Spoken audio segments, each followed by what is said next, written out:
Sweden is a well-known country today, but they are not particularly well-known for their military prowess. Most people know Sweden for Ikea, for pop music, and for being very successful and rich, but still relatively small. However, many people outside of Sweden and the nearby countries do not realize that just a few hundred years ago, Sweden was one of the most feared military and economic powers in the world. They held control over trade routes through the Baltic Sea and at one point had a stranglehold on almost all of their neighbors, arguably coming closer to defeating the Russians than any other world power ever has. While many people may not be aware of their prowess, the country of Sweden and their mighty army, known in later years as the Karelians, were once the most feared force in Northern Europe.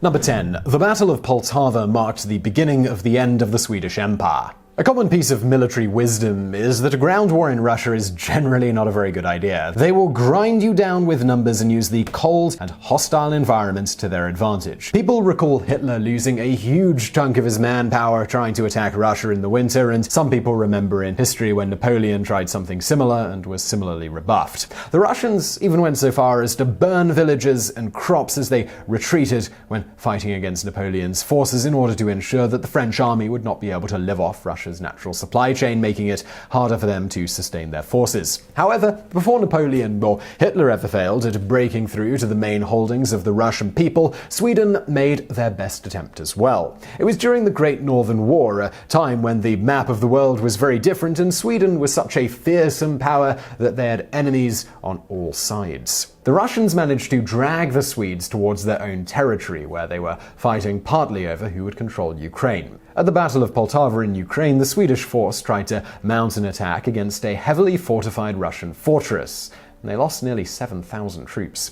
For such a small country, this was a blow that they were never able to recover from. The war lasted years longer, but it was the beginning of the end for Swedish dominance. Number 9. The Swedish Empire was once feared as a great power throughout all of Europe and beyond. Today, most people associate Sweden with the assemble-it-yourself furniture stores they have exported to all over the world, as well as their influence on popular music and their rather fascinating cuisine. Most people respect them and think of them as a clean and industrious country, but very few would consider them one of the top economic powers, and fewer would mention Sweden if you were asking for a list of countries with a very powerful military. Back in the day, the geography and borders of Europe were very different, and Russia was not the power that they are today, or even anything close to it. Countries like Denmark and Poland were much more powerful militarily, and the trade routes through the Baltic Sea to the rest of Europe were hotly contested. Sweden, through a lot of careful militarization, had become very skilled at making do with a fairly small but skilled force and had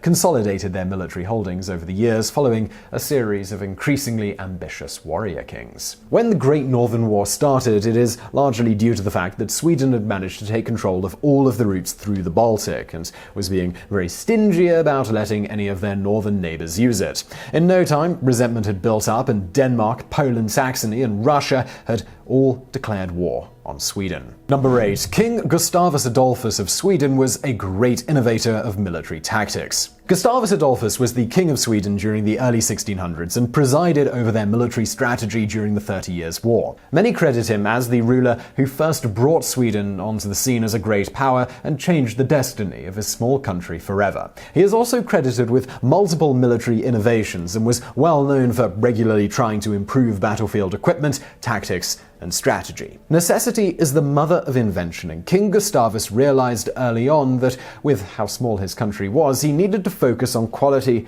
over quantity. This meant he realized he also needed to make the most of every single soldier and every piece of equipment. It's hard to go over all of his innovations, as he greatly reshaped the way that wars were fought at the time. During that period in history, armies would often line up in fairly simple lines, charge forward, and not really do that much in the way of strategic thinking. Armies at the time were also not known for being particularly well drilled. Most countries would actually conscript soldiers or hire mercenaries shortly before a war required them, but King Gustavus knew that with such a small country, he he had to do something different. He started his own standing army that was regularly drilled and well paid, something that was pretty much unheard of at the time. He brought in lighter artillery, lighter muskets, and was able to make his men more mobile and effective than other armies of the day. He also trained his men in rolling volley fire. This is a technique where a row of men would fire, crouch, then another row would fire while the others reloaded, ensuring constant cover as they advanced. He also taught them how to do it while marching towards the enemy, which would sometimes scare the enemy into surrendering out of sheer intimidation. Number 7. The leather cannon.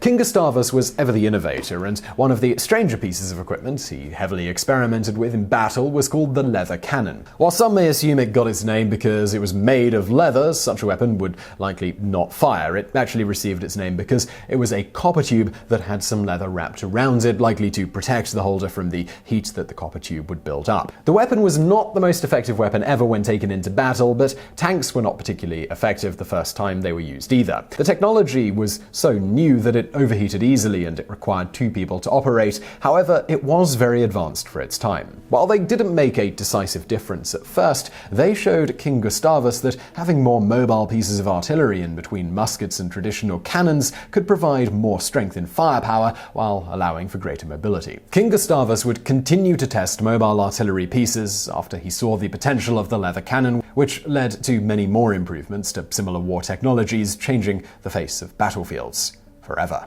Number 6. The allotment system was a big change to how armies were raised at the time. Like we mentioned earlier, during the time of Sweden's day as a great power, many armies were raised on an ad hoc basis and were hardly trained at all. King Gustavus actually started to do away with this and focused on having a standing army. However, his recruitment methods, they were still fairly basic and didn't account for spreading the responsibility of a standing army throughout the entire country. King Charles XI decided that with his ambitions to expand Sweden's power and all the enemies they were making, it would be a good idea to make the process for the army even more well organized. It was at this point that the allotment system was introduced, which was a very new idea for the time. Each city or region of the country had to provide a certain number of troops based on their size and their economy and help feed those soldiers. These soldiers would drill regularly and practice with the army and then go to war when they were needed. But if there was no war going on, they would spend their downtime working on the farms of those who were feeding them. This ensured that everyone in the country was a part of the war effort and that the burden was fairly shared. Further, the army was incredibly strictly trained and fully prepared at any time for whatever the king desired them to do. This new army was to be known as the Karelians, and it would be the elite fighting force for Sweden for the Great Northern War.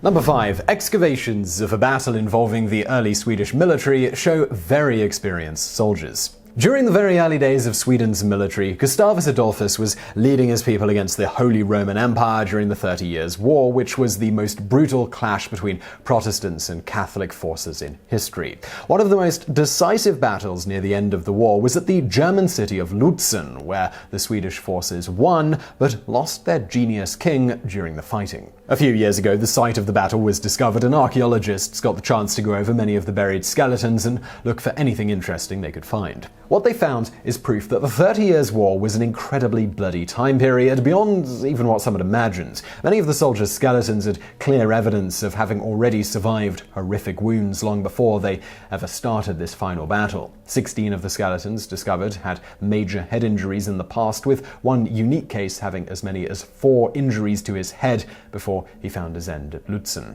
More than 20 other skeletons were found to have some sort of major broken bone injury that they had healed from in the past. This gives us an interesting look into the brutality of the time period. Horrible injuries or not, you were getting up and fighting. Number 4. The Battle of Narva cemented the reputation of the fearsome Karelian army.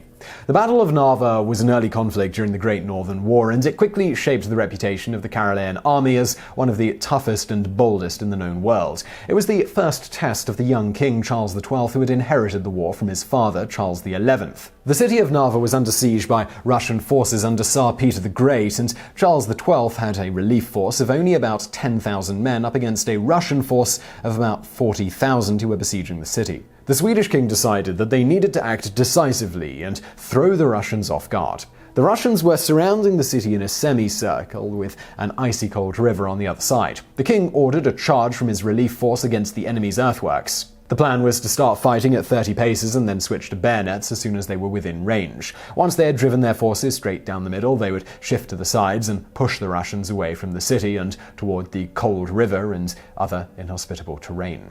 Luck was partly with them, as a blizzard came up behind the Karelians as they began their charge, but their boldness and skill, it was certainly without doubt. Even with a force only a quarter of the size, they managed to defeat the Russian forces decisively and earned a fearsome reputation from that point on. Some historians argue that Russia was so badly beaten in this battle that if Charles XI had decided to press on to Russia shortly after, instead of waiting years, history as we know it would have ended up very different. Number 3. A Swedish power metal band called Sabaton made a song called The Karelians' Prayer.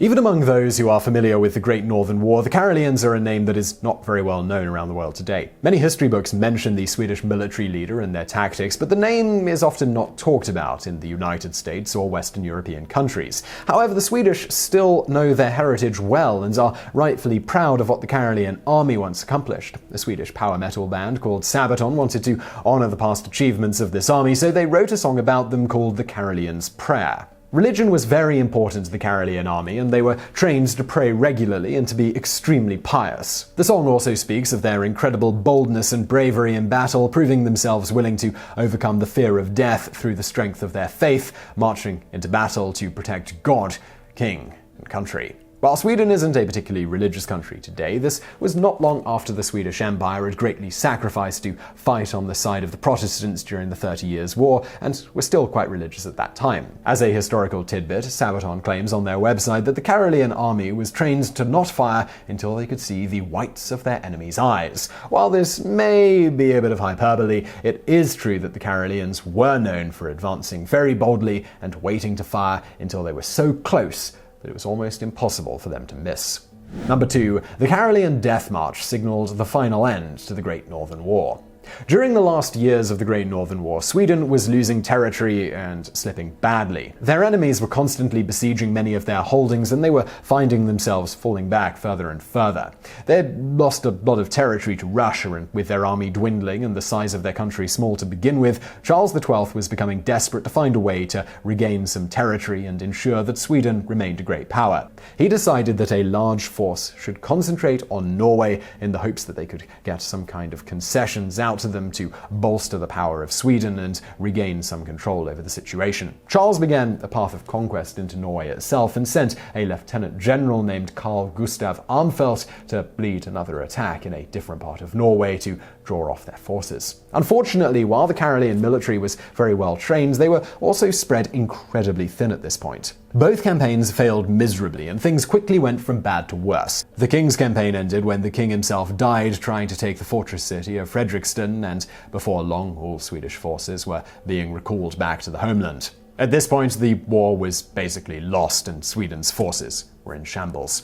General Armfelt, with rumors that the king was dead and the war effectively over and his own campaign a failure, decided that it was time to make his way back to Sweden as quickly as he possibly could. Unfortunately, this would turn out to be a horrific tragedy. The Karelian army tried to cross through the mountains, and the horrible weather conditions led to a very sad loss of life. Nearly 4,000 brave men out of the 6,000 he started the journey with perished in the mountains due to exposure, malnutrition, and other similar issues. Number 1. Charles X, Gustav of Sweden, literally took from the rich nobles and redistributed the wealth. In between Gustavus Adolphus, King Charles XI, and King Charles XII, there was the lesser-known Charles X Gustav, who instituted his own reforms, although he had a very short rule. In fact, Charles X Gustav only reigned for 6 years, but he accomplished a surprising amount in this short amount of time. Like other warrior kings of Sweden, he was greatly interested in expanding the holdings of the Swedish Empire and invaded what is now Poland, bringing himself up against several other nearby countries at the same time, such as Russia. While he was interested in increasing the power and prestige of Sweden, he also found the country in a rather bad position economically when he came to power. The country was very nearly bankrupt, and far too much money was in the hands of the nobles. Going against the advice of many, including past precedents set by King Gustavus Adolphus, he decided to seize much of the nobles' land and basically redistribute the wealth to the lower classes. The nobles owned the vast majority of farmland, and to make matters worse, because of past legal agreements, it was non-taxable land. While the nobles obviously weren't particularly happy about this, it did work out best for everyone in the end. Before the end of the century, the rich were down to a much smaller minority of non-taxable holdings, and many more of the lower class owned their own farms and they felt personally invested in them. With the wealth slightly better distributed and many well-kept farms and communities run by their own, the Swedish rulers had a steady and healthy supply of proud and prospering villages from which to raise and keep a powerful and well-drilled standing army. So I hope you found that video interesting. If you did, please do hit that thumbs up button below and don't forget to subscribe for brand new videos just like this every day of the week. And if you're looking for something else to watch right now, why not check out some of our other videos linked to on the screen now. And as always, thank you for watching.